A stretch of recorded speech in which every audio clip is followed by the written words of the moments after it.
الصلاة والسلام على من لا نبي بعده أما بعد فأعوذ بالله من الشيطان الرجيم بسم الله الرحمن الرحيم قال الله تبارك وتعالى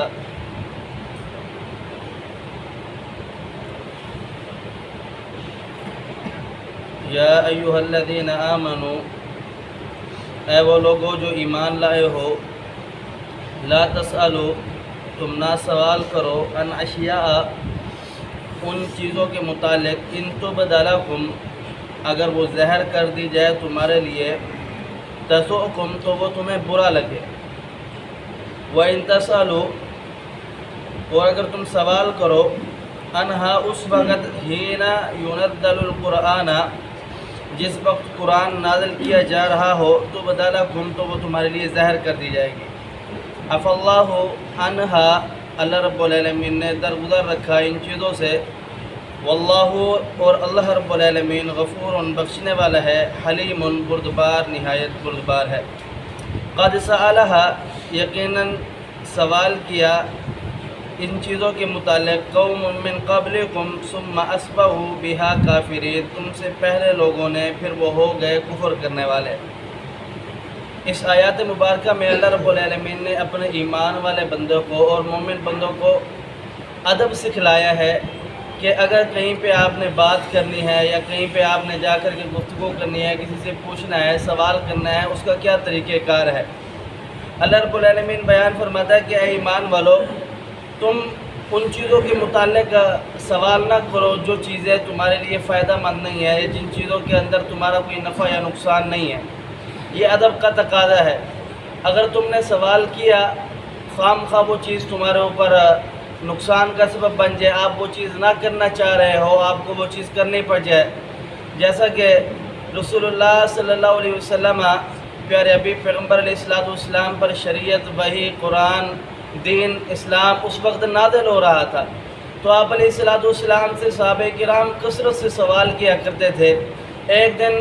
رسول اللہ صلی اللہ علیہ وسلم آئے اور ممبر پر کھڑے ہو گئے آپ نے فرمایا کہ اے میرے صحابہ آج آپ میں سے جو بھی مجھ سے سوال کرے گا اور جو سوال کرے گا میں اسے جواب دوں گا اتنے میں صحابہ کرام پریشان ہو گئے انہوں نے کہا کہ آج کوئی بڑا معاملہ تو نہیں ہو گیا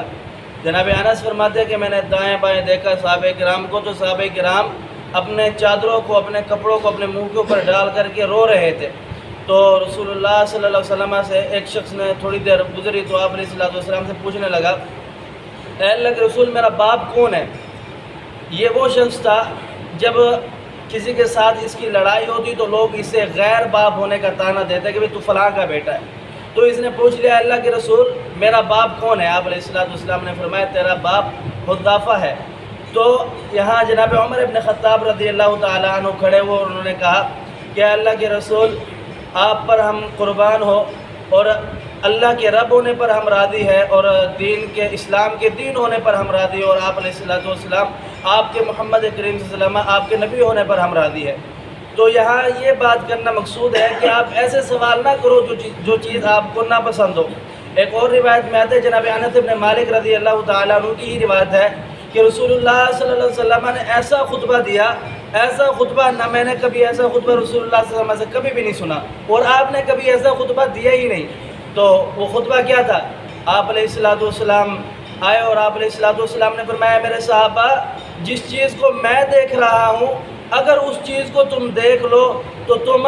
ہنسو کم اور رو اس کے زیادہ تو اتنے میں صحابہ کرام رونے لگے اپنے چہروں پر کپڑے ڈال کر کے اور آپ علیہ السلام سے پھر ایک شخص نے پوچھا اے اللہ کے رسول میرا باپ کون ہے تو آپ علیہ السلام نے فرمایا تیرا باپ فلاں ہے تو یہاں بیان کرنے کا مقصد یہ ہے کہ ایسی چیزوں کے متعلق سوال نہ کیجیے جو آپ کے نفع نقصان میں کوئی فائدہ مند نہیں ہے خام خواہ اسے آپ اپنے لیے وبال زندگی بنا لیتے ہیں رسول اللہ صلی اللہ علیہ وسلم کی حدیث ہے آپ علیہ السلام نے فرمایا لوگوں میں گناہگار بدترین لوگ وہ ہیں جو کسی ایسی چیز کے متعلق سوال کرتے ہیں جو پہلے حلال ہوتی ہے لیکن ان کے سوال کرنے کی وجہ سے حرام ہو جاتی ہے تو یہ بدترین لوگ ہیں اور فرمایا کہ اگر تم ایسی چیزوں کے متعلق سوال کرتے ہو جو چیزیں آپ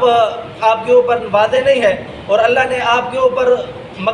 درگزر رکھا ہے آپ کے اوپر سختی نہیں کی ہے اگر آپ نے اس کے متعلق سوال کیا وہ آپ کو پتہ چل گئی آپ کے لیے اب مشکل کھڑی ہوگی۔ اگر آپ نے اس پر عمل کرنا ہے تو یہ آپ کے لیے ایک مشکل ہے، ایک نیا کام آپ کو مل گیا۔ اگر آپ نے اس پر عمل نہیں کرنا تو یہ آپ اللہ اور اس کے رسول کے نافرمان قرار پائے جاؤ گے۔ تو لہٰذا آپ وہی سوال کیجئے جو سوال آپ کو